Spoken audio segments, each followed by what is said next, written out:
Dominus tecum, benedictatur in mulieribus, et benedictus fructus ventris tui, Iesus. Santa Maria, Mater Dei, ora pro nobis peccatoribus non et in hora mortis nostrae. Amen.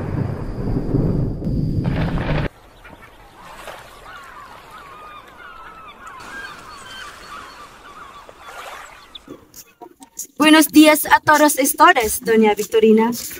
Kapitan, kalahati lang ang takbo ng ating makina. Bakit hindi natin bilisan? Kung ating bibilisan, ay sasadsad po tayo sa palayang iyon. Mangyari man ay walang maayos na lawa rito sa Las Filipinas. Ang lunas ay napakadali. Totoong nagtataka ko kung bakit walang nakaisip nito. Umukay na isang matuwid na kanal, buhat sa bunganga ng ilog, hanggang sa lubusan na nagdalagas sa Maynila. Sa pamamagitan ng nakukay na lupa, sarhan ng ilog Pasig. Sa gayong para ay maiiwasan din ng pagtaas ng buhangin na siyang pumipigil sa daloy ng tubig. Ngunit paano mga salaping dapat ipahid sa mga manggagawa? Hindi sila babayaran. Gamitin ng mga bilanggo. Kung ganoon, paggawain ng mga matadada at maging kabataan, sa pilitang paggawain ng buong bayan, pagdalhin ang kanilang makakain at kasangkapan, Ginoong Simon, maaari magdulot ng himagsikan ng paraang iyan. Himagsikan? Naghimagsik ba ang mga taga-Ehipto? Naghimagsik ba ang mga bilanggong Hodyo? Ngunit Ginoong Simon, hindi taga-Ehipto taga-Hudyo ang mga taong iyong kakarapin. Naghimagsik na noon maaari maulit muli. Hindi. Ang nasabi ay nasabi na. Anong gamit ng mga praile kung magkakaroon ng himagsikan? Siya walang utang na loob at tatalakayin pa ang mga bagay na to sa bapur pa naman.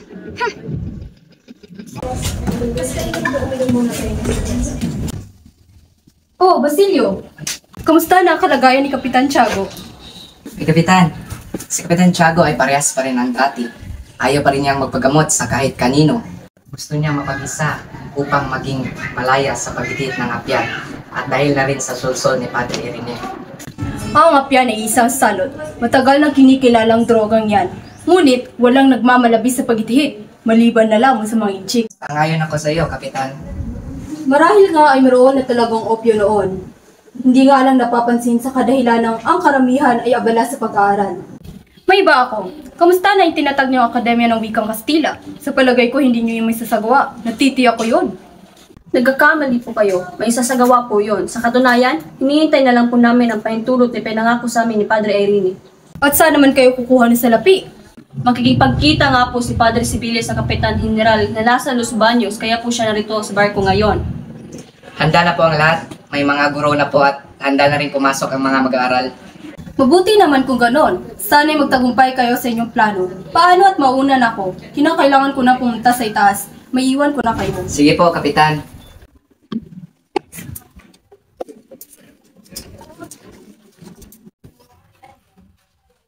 Basilio, kamusta ka? Bakasyon na ba? At sino naman siya? Kaibigan ko po, Ginong Simon. Kamusta na sa inyong lalawigan? Balita ko'y naghihirap na ang bayang iyon, kaya hindi sila bumibili ng alahas. Dahil hindi namin kailangan. Ipagpaumanin niyo po, kami mauna na. Ang tiyo ko ay naghihintay na sa kabilang hulihan. Ako ay nakakita na ng mga ilog na may magagandang tanawin. Ito ay nagpapagunita sa akin sa mga alamat. Pasok na pala tayo sa lawa, Kapitan. Saan riyan ang bahaging ng lawa na napatay ang isang nangangalang Guevara, Navarra o Ibarra? Ibarra, si Crisostomo Ibarra. Ngunit, asan nga ba siya ngayon? Doon sa dako roon. Pinaputukan siya ng humahabol na Gwardiya Sibil hanggang sa nagkulay dugo ang tubig. May gustong 13 taon na ang nakalipas simula ng iyon ay mangyari. Ayon sa kubo ng mga kawal na tumugis kay Ibarra, tumalon ito at sumisid nang malapit na siyang abutan.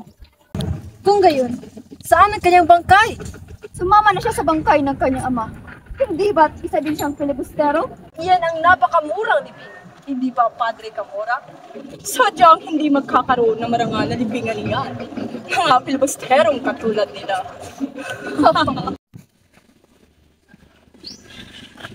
Alam mo anak, sa susunod mo karawan, magkakaroon ka na magsuot ng saya. Talaga po, Itay? Pwede na po ako magsuot ng saya? Oo naman, anak.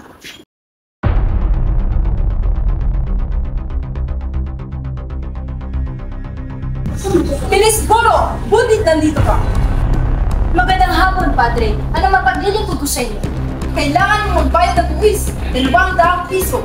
Sinasabi mo ba magbabayad ako ng buwis sa sarili kong lupa? Sapagkat nagkamali kayo ng bayad ng buwis sa nakarang 13 taon. Ngunit nilimusan ko mga pulubi upang may iwas na ikalapang pwesto.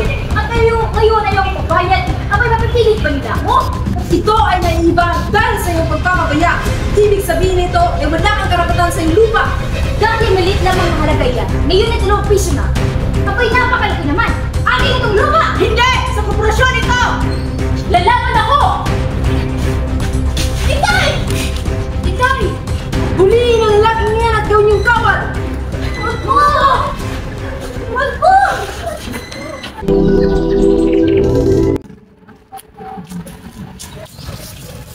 Inay, matagal-tagal ko na po kayong hindi man lang dinadalaw. Ipagpapaumanhin niyo po. Naalala ko pa po kung anong klaseng trahedya ang nangyari sa atin noon. Buti na lang nakilala ko si Kapitan Tiago. Pinupkop niya po ako at pinag-aral. Ngayon nga ay magtatapos na ako, Inay. At kapag nakatapos ako, papakasalan ko si Huli. Sana nandito ka at nakita mo ang katuparan ng aking mga pangarap.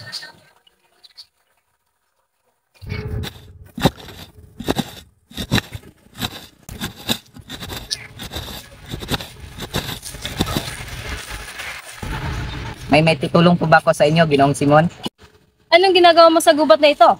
Kung inyo pong magugunita sa mismong puok ding ito tayo nagtagpo. May 13 taon na ang nakakaraan. Kayo po ang naghandog sa akin ng ilang pakikiramay. At kung hindi ako nagkakamali, kayo po ba si Crisostomo Ibarra?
Ngunit, makiisa ka sa akin. Sabay natin sa katuparan ng aking mga plano. Hindi na maibabalik ang buhay ng aking ina at kapatid sa paghihiganti. May mapapala ba ako sa paghihiganti? Mapipigilang maranasan pa ito ng iba. Walang mag-aalipin kung walang magpapaalipin. Darating ang panahon na gagawin nila sa iyo ang ginawa nila sa akin. Sila ay napupuot sa iyo. Napupuot? Ako pa ang kanilang kamumian sa ginawa nila sa akin. Hindi na bago sa tao magalit sa kanyang nasaktan. Pagkaano'y bumalik ka na, gumagabi na. Hindi ko hinihiling na itago mo ang aking lihim. Dahil kahit ihayag mo ito, tiyak kung hindi ka nila paniniwalaan. Gayunman, kung sakaling magbago ang iyong isip, hanapin mo lamang ako. Sige po, mauna na ako, Ginong Simon. Huli, pwede ka na magsimula bukas. Nagkalabas ko bukas. Kung ganoon, ibalik mo sa akin ang pera ipinahiram ko sa iyo. Hindi po magsisimula po ako bukas. Huli, dalian mo ang tatang selo mo. Naku, Diyos ko! Ano nangyari? Nasa po siya.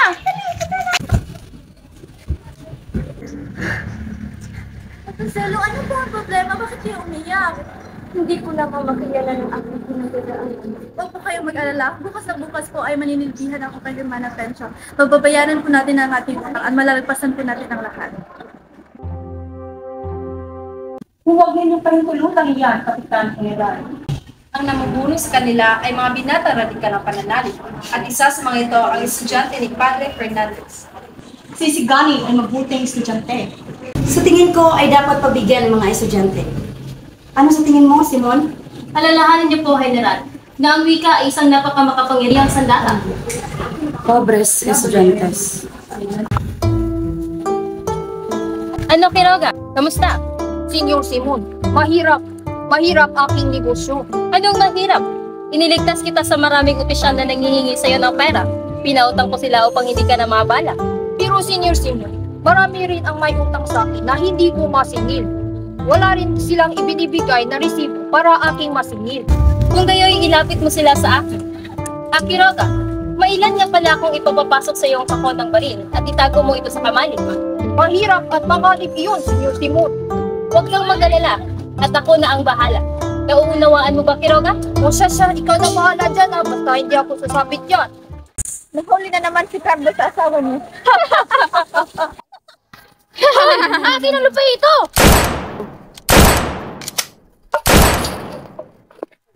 Wag! Wag! Wag!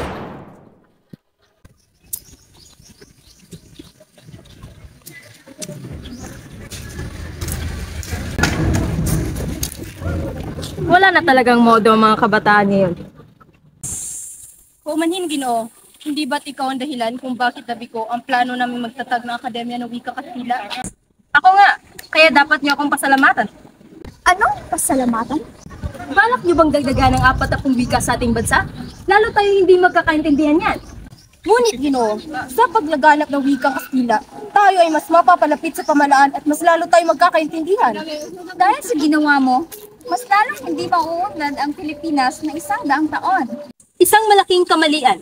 Anong balak niyong gawin? Patayin na inyong mga katauhan? Ipaubaya ang inyong utak sa ibang pag-iisip? Lalo na kayo magiging pilay at pipi. Anong ibig ninyong sabihin, Ginoo? Ang wika ay salamin ng kaluluwa. Kapag inalis iyan, wala ng katarungan. At ang bansa ay pwedeng mamatay. Kung ganyan ang inyong pag-iisip, habang buhay kayong nakagapos sa kapangyarihan ng Espanya na walang kalayaan.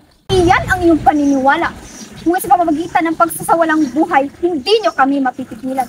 Bubuhayin namin ang aming mga bala. Kami ang nasa batas. Kami ang nasa matuwid.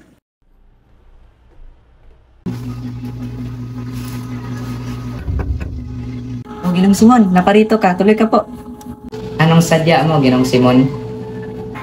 Kamusta na si Kapitan Tiago? Mahina ng kanyang pulsa at wala na rin ganang kumain. Tuluyan nang kumakalat ang lason sa kanyang katawan. Ano bang pakay mo, Ginong Simon? Narito ako para sa dalawang bagay. Ang kamatayan mo o ang kinabukasan niyo.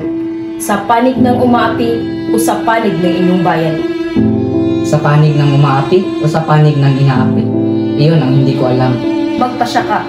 Kailangan mo lamang magdesisyon. Sa loob ng 1 oras ay magsisimula na ang himagsikan. At bukas ay wala ng universidad. Wala nang mag-aaral at wala nang magpapahirap. Ngunit ang paghihimagsik ay parang pagtitiwakal. Ngunit paghihimagsik lang ang tanging pag-asa. Nasa karunungan ang pag-asa, subalit ang karunungan lamang ang siyang walang kamatayan. Pananalig sa karunungan at isang pag-ibig sa bayan ay magkakaroon ng kahulugan. Nawawalan ka na ng prinsipyo at pansariling katauhan. Nakikita kung hindi ka isang Pilipino, kung hindi isang busabos ng Espanya. Yan ang di katotohanan. Sige. Alang-alang sa alaala ni Elias. Pamunuan mo ang hukbo. Lusubin mo ang Santa Clara. Kunin mo ang isang tao na ikaw lamang ang nakakaalala bukod kay Kapitan Tiago. Si Maria Clara. Huli na kayo, Don Simon, sapagkat si Maria Clara ay patay na.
Sandali!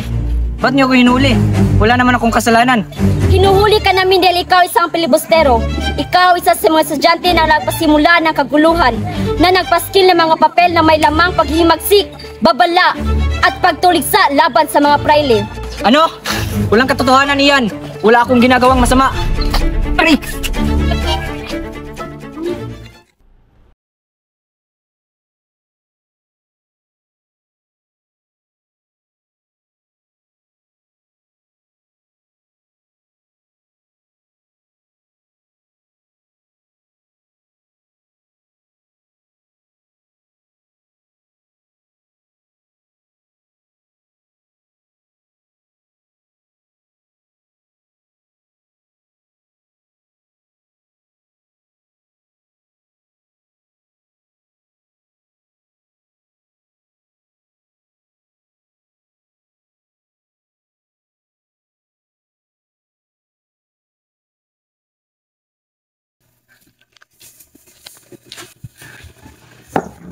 Magandang araw ho, Padre. Pobresita, halika rito. Padre, tulungan niyo ho ako. Humingi na ako ng tulong kay Mana Pensyang pero hindi niya ako matutulungan. Kaya kailangan ko po ng tulong po ng iba po. Isang agarang tulong ho, Padre. Pasensya na ho, Padre. Pobresita! Sandali. Maupo ka muna. Sabi niyo sa akin noon, Padre, na kapag kailangan ko ng tulong ay lumapit lamang po ako sa inyo. Kaya tulungan niyo po ako, Padre. Desperada na po ako. Maawa po sa akin. Oo, maaari kang lumapit sa akin kahit anumang oras. Ano ang iyong problema? Dinakip ko ang hinugi na si Basilio. Dinala ko siya sa kwartel. Pinagbitangan ko siya sa kasalan. Hindi niya naman po ginawa. Tutulungan niyo ba ako, Padre? Oo, tutulungan ko inyong nobyo. Susulatan ko si Alperas at bukas pagsikat ng araw ay makakalaya na siya. Maraming salamat ho, Padre. Napakabait niyo po talaga. Walang anuman para sa aking pobresita na anghel. Sumunod ka lamang sa akin at lahat ibibigay ko sa iyo.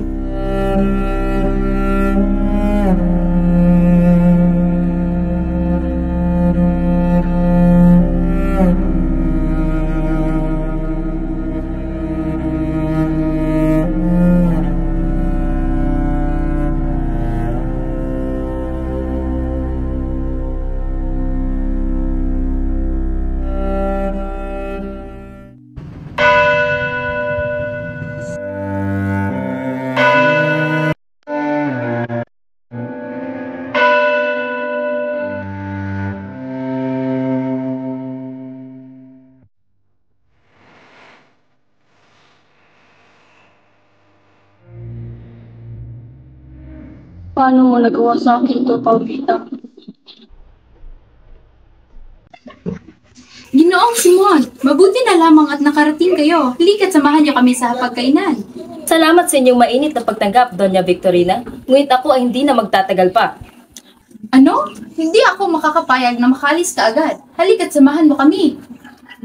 Ang ganda naman ng lamparang ito, Ginoong Simon. Maraming salamat. Ngunit sigurado ka bang hindi ka kakain kahit saglit lamang? Salamat sa inyong alok. Ngunit may mahalaga talaga akong gagawin ngayon na hindi pwedeng ipagpaliban. Pasensya na. Sige, mauna na ako. Sige, maraming salamat, Ginoong Simon. Dala niya na ba ang regalo? Opo, dala niya. Kung gayo'y humanda na kayo sa hudyat! Huwag kang mag-alala, Basilio. Huwag kang mag-alala. Tsak, maayos din ang lahat. Uy, Sagani! Saan ka pupunta? Pupuntahan ko si Paulita. Kailangan ko siya makausap ngayon. Sandali, huwag kang tumuloy. Ngunit baka ito na ang huli namin pag-uusap. Huwag kang pumunta roon. Makinig ka mabuti. May sasabog na dinamita doon. Anumang oras mo lang ngayon ka utang na loob, huwag kang tumuloy. Sagani, huwag kang tumuloy!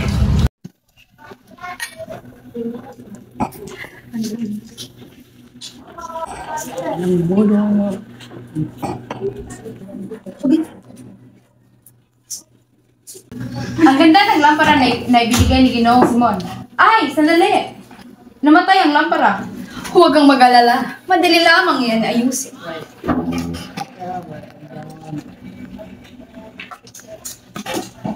Sandali! Ano ito?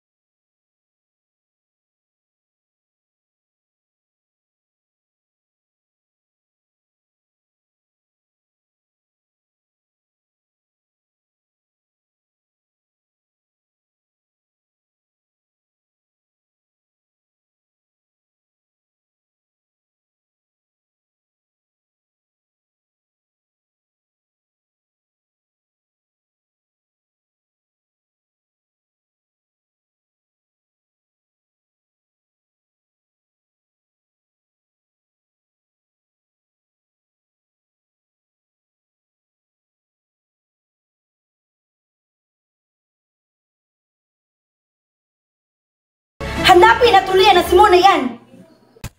Senyor Simon, masamang balita, hindi natuloy ang pagsabog. Paano ito nangyari? Si Sagani, itinapon niya ang lampara sa kagubatan. Sige na, tumakbo ka na! Ngunit, Iligtas mo yung sarili, basta bilis! Sugod! Mga rebelde!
Palalo, ngunit ikaw pa rin ay tao. Padre, ako ay nagtataka. Bakit? Hindi ba ako tinutulungan ng Diyos? Ginoo, dahil masama ang iyong layunin. Alam ko na ako'y nagkamali. Ngunit, dahil ba sa pagkakamaling iyon, ay pagkakait na ng Diyos ang kalayaan ng isang bayan at ililigtas ang mga napakaraming higit pang salarin kaysa sa Kanya. Ito ang isang Diyos na makatarungan at nagpaparusa sa kakulangan ng tao ng pananalig at sa mga gawang masama. Pinabayaan natin ang kasamaan kaya't katulong tayo sa paglikha nito. Ang kalayaan ay di natin dapat tuklasin sa tulong ng patalim. Tuklasin natin ito sa tulong ng nagpapataas ng uri ng katwiran at karangalan ng tao. Gumawa tayo ng mabuti, tapat at marangal hanggang mamatay tayo dahil sa kalayaan. Natapos na ang sinaunang kwento at ang susunod. Wala nang pwedeng makahanap sa pinakaugat ng kasalanan, sapagkat ito ay matatapos ngayon. Sana, kung makikita itong kayamanan, para ito sa ikabubuti. Maaring may ikatlong kwento pa, pero hindi na babalik ang nakaraan, para ipagkait ang kinabukasan. Natapos na itong kwento.